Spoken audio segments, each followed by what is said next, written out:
controlled opposition. You know what that term means, right? Of course you do, but just in case you don't. Pretending as if there's an opposition, but instead of actually opposing the enemy, they give him aid and comfort at just the right times so he can never be fully defeated. A lot of people do not know this, in Stalin's Soviet Union, communist rule. Of course, the communists ruled everything.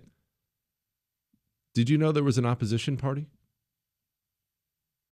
There was a party that loudly opposed Stalin and the communists.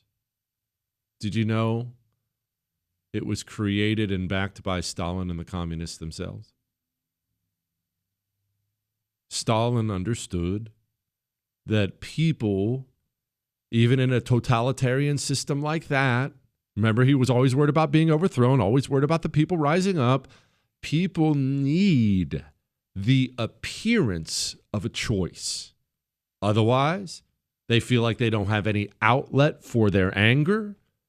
Whenever they're mad, they don't feel like they have any place to go with it, and maybe they start grabbing weapons and overthrowing the government. And since they feared that, he knew an opposition party had to be allowed to remain, and he knew they had to be propped up and it had to seem legitimate. The Republican Party in the United States of America, I am not going to say it's the controlled opposition, but portions of it most definitely are. And you see this in critically important times where it matters the most. For example, you already know where I'm going. So he said something stupid today, but I'm going to rewind first, and we're going to talk about George Floyd's death. Communists in this country have forever tried to stoke the flames of race communism, and they wanted to use race communism to essentially destroy police departments and to open up prisons so vile little dirtballs could get out and murder people and rape people. That communists have had that goal for ages. That's been an open communist goal for ages. Well, we woke up one day, we saw some video of a sweaty black dude dying in Minneapolis with a cop kneeling on top of him. It was a bad-looking video, and the communists immediately recognized it for what it was: a tremendous opportunity. An opportunity because people were emotional. People were emotional. It created an emotional reaction, no matter who you are. Even a jerk like me. It was a tough video to watch right away, right? I never bought into the commie stuff. It was a tough video to watch. Watching a man die is bad. It's awful. So the communists knew that this was the moment to do another thing he really wanted to do, and that is destroy historical monuments and names.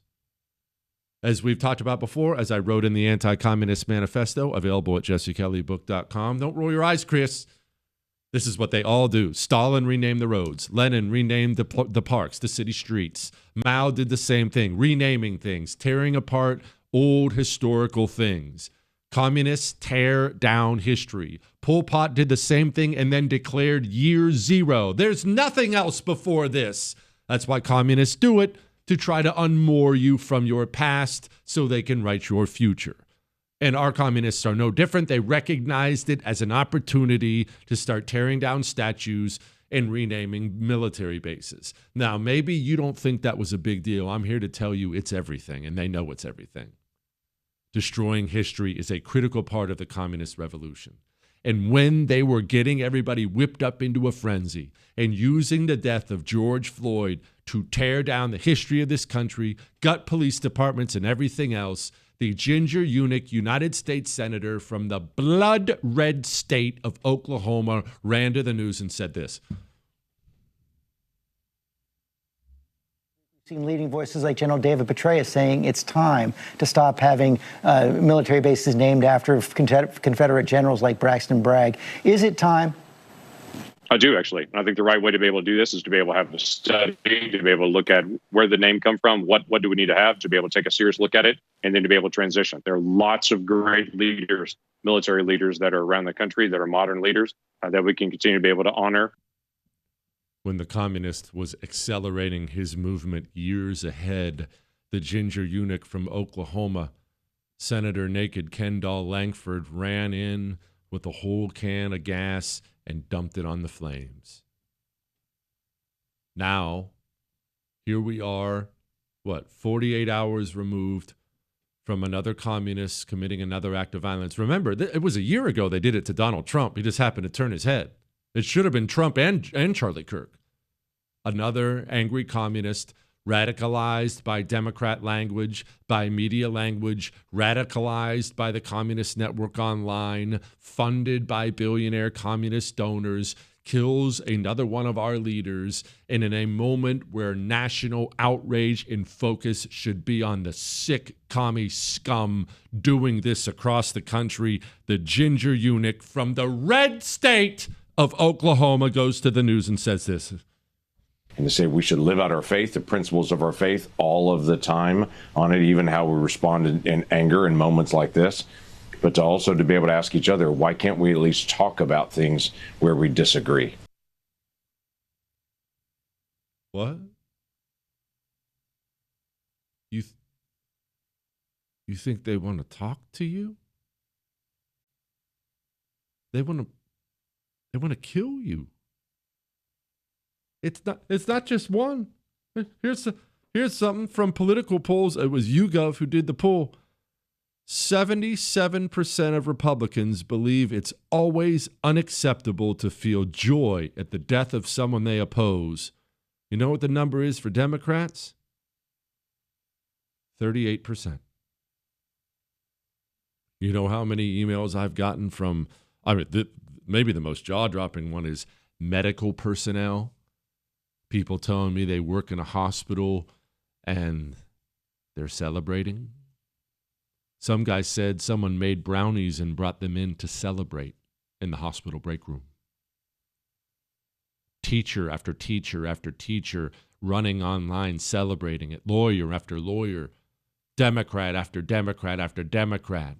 A Secret Service agent now lost his job for it.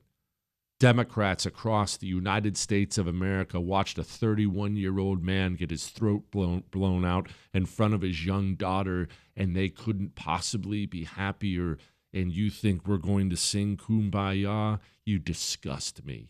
I'm telling you, the visceral hatred I have for this low-T GOP-controlled opposition nonsense exceeds the hatred I have for communists, because without losers like James Langford, we would never have gotten to this point where the communists have metastasized the way they have, turned flat-out evil and murderous, and now that is normal Democrat thinking. It is mainstream Democrat thinking that people have to get hurt. People have to die. Oh, they got him? Ha ha ha, it's funny. That is not radical. That's not rare on the left. That is mainstream Democrat talk now. And in this moment, where we should be moving our movement forward years ahead as we smash these vile demons, of course, the James Langfords of the world. Well, I need to live out my faith. No, you're not. You're living out your cowardice, you gross little girl. Pathetic. Pathetic. God, it sickens me.